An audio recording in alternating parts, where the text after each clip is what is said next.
Change the following statement to reported speech ಅಂತ ಕೇಳಿದ್ದಾರೆ. So ಯಾವಾಗ ರಿಪೋರ್ಟೆಡ್ ಸ್ಪೀಚ್ ಕೊಡ್ತಾರೆ, ಸೊ ಅವಾಗ ನೀವು ಸ್ವಲ್ಪ ಕ್ವಶನ್ ಮೇಲೆ ಕಾನ್ಸಂಟ್ರೇಟ್ ಮಾಡ್ಬೇಕಾಗತ್ತೆ. ಯಾಕೆ ಅಂತ ಅಂದಾಗ ಫಸ್ಟ್ ಅದು ಡೈರೆಕ್ಟ್ ಸ್ಪೀಚ್ ಅಲ್ಲಿ ಇದೆಯಾ ಅಥವಾ ಇಂಡೈರೆಕ್ಟ್ ಸ್ಪೀಚ್ ಅಲ್ಲಿ ಇದೆಯಾ ಅಂತ ನೋಡ್ಬೇಕು. ಇದ್ರಲ್ಲಿ Ramu said my classmate wrote a letter to the minister ಅಂತ ಇದೆ. So it is in direct speech ಅಲ್ಲಿ ಇದೆ. We have to convert it in to indirect speech ಆಗಿ ಕನ್ವರ್ಟ್ ಮಾಡಬೇಕು.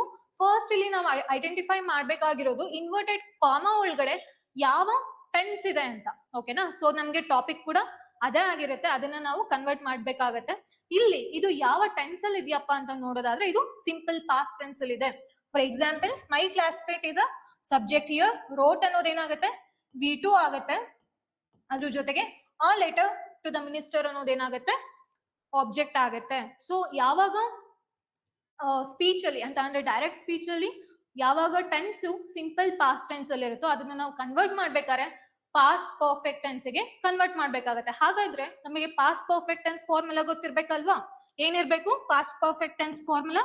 Subject plus had plus V3 plus object.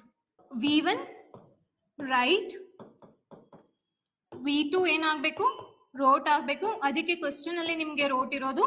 And V3 should be return ಇರಬೇಕು. ಓಕೆನಾ? ಇದೇ ತರ ಇರಬೇಕು.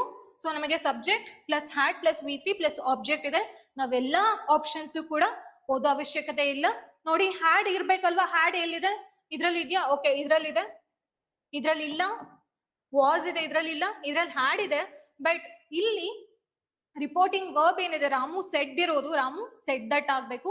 ಸೊ ರಾಮು ಸೆಡ್ ದಟ್ ಅಂತ ಇರೋದು ಬರೀ ಫಸ್ಟ್ ಆಪ್ಷನ್ ಅಲ್ಲಿ ಮಾತ್ರ. ನಮಗೆ ಫಸ್ಟ್ ಆಪ್ಷನ್ ಸರಿ ಆಗ್ಬೇಕು. ಅಂಡ್ ಅದ್ರ ಜೊತೆಗೆ ಯಾವಾಗ ನೀವು ಇಂಡೈರೆಕ್ಟ್ ಸ್ಪೀಚ್ ಗೆ ಕನ್ವರ್ಟ್ ಮಾಡ್ತಿರೋ ಯು ಶುಡ್ ಕಂಪಲ್ಸರಿಲಿ ರಿಮೂವ್ ಏನು ಇನ್ವರ್ಟೆಡ್ ಕಾಮರ್ಸ್ ಗಳನ್ನ ರಿಮೂವ್ ಮಾಡಿನೇ ಬರಿಬೇಕಾಗತ್ತೆ. ಓಕೆನಾ? ಸೊ ಪ್ರಾಪರ್ ಆಗಿ ಫಾರ್ಮುಲಾ ಸಿಕ್ತು ಅಂತ ಅಂದ್ರೆ ನೀವು ಈಸಿಯಾಗಿ ಇದನ್ನ ಐಡೆಂಟಿಫೈ ಮಾಡ್ಬೋದು.